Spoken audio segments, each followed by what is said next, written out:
ఇప్పుడు మనకున్న ఆర్థోపెడిక్లో లేటెస్ట్ డెవలప్మెంటే రోబోటిక్ నీ రీప్లేస్మెంట్స్.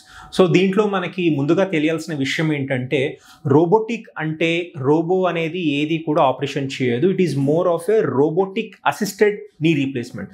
సో దీంట్లో మనకు అర్థం అవ్వాల్సిన విషయం ఏంటంటే, సర్జనే ఆపరేషన్ చేస్తాడు, కానీ రోబో అనేది it will assist the surgeon. So దీనివల్ల మనకి ఏంటంటే, robot will assist us in properly placing the implant, తర్వాత గివింగ్ మోర్ అక్యురేట్ కట్స్, తర్వాత less soft tissue dissection. So మనకి రోబోటిక్ వల్ల అడ్వాంటేజెస్ ఏంటంటే, యూజువల్గా ఆపరేషన్ టైంలో ఎంతవరకు బోన్ తీయాలి అంటే, యూజువల్గా మనం తీసేది ఒక 9mm 10mm ఉంటే అక్యురేట్గా ఎంత మినిమల్ బోన్ కట్ చేయాలో మనకి రోబోట్ అనేది క్లియర్గా మనకి గైడ్ చేస్తుంది. తర్వాత soft tissue dissection, most of the time successful orthopaedic knee surgery అయిపోయిన తర్వాత మనకి సాఫ్ట్ టిష్యూ డిసెక్షన్ వల్ల పెయిన్ అనేది చాలా ఎక్కువ రోజులు ఉండే అవకాశం ఉంది. ఈ రోబోటిక్ సాయం తోటి మనకి ఎక్కడెక్కడ సాఫ్ట్ టిష్యూ రిలీజ్ అవ్వాలో అక్కడెక్కడే మనం రిలీజ్ చేస్తాం.